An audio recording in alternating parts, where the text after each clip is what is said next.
Good morning everyone, I'm Aisha Garar from Galaxy International School and today we're going to study about electron gain enthalpy, that is electron affinity also.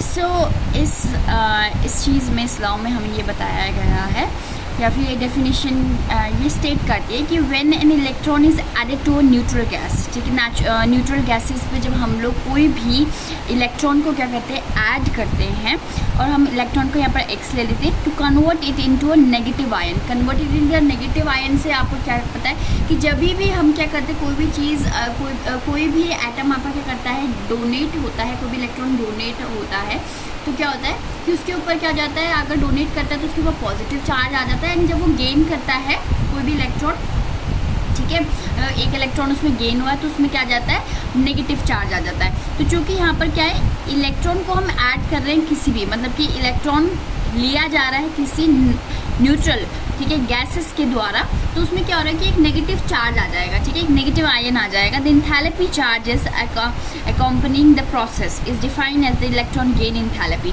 तो क्या है उसे electron gain हम enthalpy कहते हैं, ठीक है, उसको हम डेल्टा एच, ठीक है, और जी फॉर गैसेस के लिए हमसे डिनोट करते हैं। तो कोई भी आपका गैस है, ठीक है, एक्स जी हमने किसी गैस के लिए लिया है, उसमें अगर हम ई, ठीक है, ई नेगेटिव मतलब इलेक्ट्रॉन को हम क्या कर रहे हैं आप उसमें ऐड कर रहे हैं तो वो क्या बन जाएगा आपका एक्स नेगेटिव बन जाएगा, उस गैस को क्या आ जाएगा आपका नेगेटिव चार्ज आएगा। तो ओवरऑल जो प्रोसेस होता है ये एंडोथर्मिक नेचर का होता है, ठीक है, इसमें हीट कोई इवॉल्व होती नहीं है वैसे तो, ठीक है।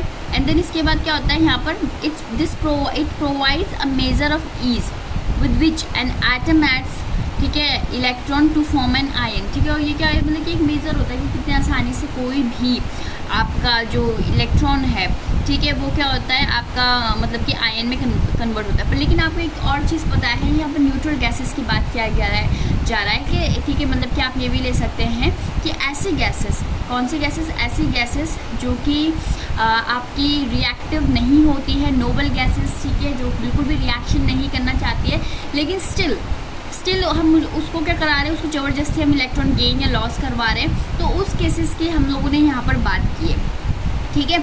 अब ऐसा क्यों होगा, ठीक है, जब मतलब कि मोस्टली इस तरीके से हम कंडीशन अप्लाई करते हैं नोबल गैसेस में कि वो क्या करना चाहें, वो रिएक्ट करना चाहें, ठीक है, स्पेशल आउटर फोर्स हम लोग एग्जिबिट करते हैं ताकि वहाँ पर क्या हो, थोड़ी बहुत रिएक्शंस आपकी हो जाए।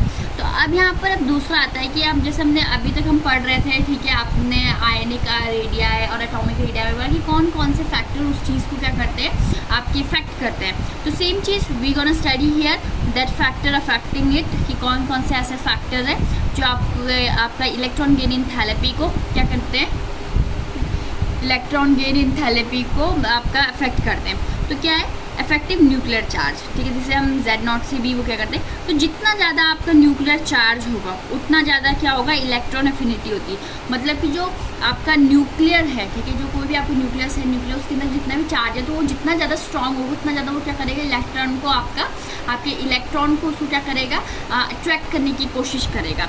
तो इसका मतलब कि जितना भी आपका इफेक्टिव न्यूक्लियर चार्ज जितना ज़्यादा होगा उतने स्ट्रॉन्गली या फिर उतना वो क्या करेगा अट्रैक्ट करेगा आपके किसी भी इलेक्ट्रॉन को, ओके। तो ये था आपका इफेक्टिव न्यूक्लियर चार्ज एक पॉइंट, ठीक है, जिसे हमने Z0 से क्या करा डिनोट किया। अब हम दूसरा करें शील्डिंग इफेक्ट, अगर कोई भी चीज़ शो करता है, मतलब कि एक आपका न्यूक्लियर यहाँ पर है, फिर इसके बाद जो ये वाला इलेक्ट्रॉन था वो पास था, तो वो क्या कर रहा था आपका बार बार उस चीज़ को अट्रैक्ट करने में हेल्प कर रहा था। लेकिन शील्डिंग इफेक्ट के कारण बहुत सारी शेल्स हैं, ये दूसरा वाला जो आपका इलेक्ट्रॉन है वो इतनी दूरी पर है आपके, और जो चीज़ इतनी दूरी पर होती है वो क्या नहीं कर पाएगी, उसको अट्रैक्ट नहीं कर पाएगी। तो शील्डिंग इफेक्ट के कारण क्या होगा आपका जो इलेक्ट्रॉन गेन एंथैल्पी है वो क्या हो जाएगी, रिड्यूस हो जाएगी। एटॉमिक रेडियाई में भी ये इन्वर्सली वही होता है कि जितना ज़्यादा एटॉमिक आपका बड़ा होगा उतना कम वो क्या करेगी आपका ये जो एंथैल्पी होती है आपकी इलेक्ट्रॉन गेन एंथैल्पी वो क्या हो जाएगी, उतनी ज़्यादा कम हो जाएगी, ठीक है। तो ये सारे जो हमने 3 पॉइंट डिस्कस करे हैं, you have to write whenever I gonna ask you about the factors. तो यही चीज़ हम लोगों ने यहाँ पर देखी कि कौन कौन से फैक्टर थे। आपका एक था इफेक्टिव न्यूक्लियर चार्ज हो गया, ठीक है, दूसरा आपका क्या हो गया शील्डिंग या फिर स्क्रीनिंग इफेक्ट इसको हम कहते हैं, या फिर आपका एटॉमिक रेडियस हो गया, ठीक है, इतना समझ में आ गया। अब हम नेक्स्ट चीज़ आपका ये करते हैं, combined application of IE and ES। अगर अब मैं ये बात करूँ कि व्हाट आर इट्स एप्लीकेशन, हम इसको क्यों पढ़ रहे हैं, इस चीज़ से हमें क्या फ़ायदा होगा, तो यहाँ पर क्या गया है कि ये हेल्प करता है हमको किस चीज़ के फाइंड करने में, मेटालिक कैरेक्टर्स किसी भी एलिमेंट के और नॉन मेटालिक कैरेक्टर्स, मतलब metallic and non metallic characters को क्या करता है, ये डिफ्रेंशिएट करता है या फिर हमें बताता है कि ये जो एलिमेंट है इसके अंदर इतने ज़्यादा मेटालिक कैरेक्टर है या इतने ज़्यादा नॉन मेटालिक आपके कैरेक्टर्स हैं। तो अगर आपकी ये जो इंथैल्पी है वो लो होती है, ठीक है, तो मेटालिक कैरेक्टर क्या होंगे, हाई होंगे, ठीक है। मेटालिक कैरेक्टर क्या, इसका मतलब कि अगर किसी की आपकी जो ये है आपका इलेक्ट्रॉन गेन इंथैल्पी, या फिर यहाँ पर EA किससे लिखा है, क्योंकि इसको इलेक्ट्रॉन एफिनिटी भी बोलते हैं। एफिनिटी अगर किसी चीज़ की लो है तो उसमें क्या नाम है, मेटालिक कैरेक्टर्स हैं, और अगर किसी की हाई है, ठीक है, तो उसमें क्या है, नॉन मेटालिक कैरेक्टर्स हैं। और इसके बाद आपको एक और चीज़ पता होगा, जो एसिडिक ऑक्साइड होते हैं वो क्या करते हैं, उनके अंदर कौन से कैरेक्टर्स होते हैं, वो नॉन मेटालिक कैरेक्टर्स को क्या करते हैं, फॉलो करते हैं या फिर शो करते हैं।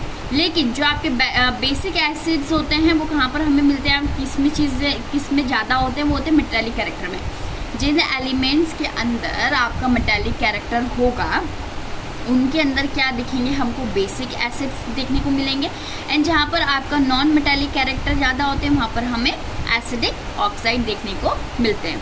तो अगर मैं बोलूँ कि इलेक्ट्रोनेगेटिविटी क्या होती है, तो अब मतलब कि ये वाला टॉपिक आपका यहाँ पर कंप्लीट हो गया। इससे पहले वाला आपका यहाँ पर हो, इसमें ये हमने इसकी एप्लीकेशन पढ़ी है कि व्हाट आर द एप्लीकेशंस। अगर if I gonna ask you about the application, ठीक है, कंबाइंड एप्लीकेशन बताओ, तो you have to write these points. Basically इन तीनों से भी काम चल जाएगा, बट अच्छा होगा कि आप ये सारे ही लिखें। लेकिन अब अगर मैं इलेक्ट्रोनेगेटिविटी के बारे में बात करती हूँ, this is the last topic of this chapter, ठीक है। तो अगर मैं आपकी इलेक्ट्रोनेगेटिविटी के बारे में बात करती हूँ, तो the tendency of an atom, ठीक, किसी भी एटम की टेंडेंसी, ठीक है, in an chemical compound to attract the shared pair of electron. किसी भी एटम के पास कितनी टेंडेंसी है कि वो क्या करेगा, किसी भी शेयर्ड पेयर को अट्रैक्ट करेगा अपने पास। मतलब कि अगर ये एक एटम है और ये कोई इलेक्ट्रॉन है, ठीक है, जो कि क्या है, जो कि आपका मतलब कि किसी के साथ अट्रैक्ट होना चाहता है, तो इसके अंदर कितनी टेंडेंसी है, ठीक है, कि वो क्या करेगा, इस चीज़ को अट्रैक्ट करेगा, ठीक है। तो उस टेंडेंसी को हम क्या बोलते हैं, इलेक्ट्रोनेगेटिविटी बोलते हैं, ठीक है। अब इस ये क्या नाम है, पॉली स्केल से हम इसको क्या करते हैं, मेज़र करते हैं। और इसमें फैक्टर अफेक्टिंग कौन कौन से फैक्टर होते हैं, इसमें भी उसी तरीके से 3 फैक्टर हमने देखने को मिले। एटॉमिक रेडियस, ठीक है, जितना ज़्यादा एटॉमिक साइज़ होगा उतना कम आपका इलेक्ट्रोनेगेटिविटी होगी।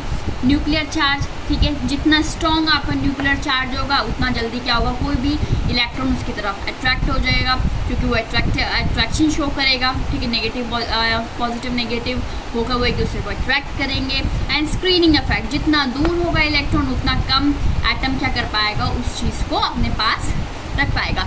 सो we are done with this chapter and I hope आपको समझ में आया होगा। And now you have to complete the NCERT questions of this chapter as per I have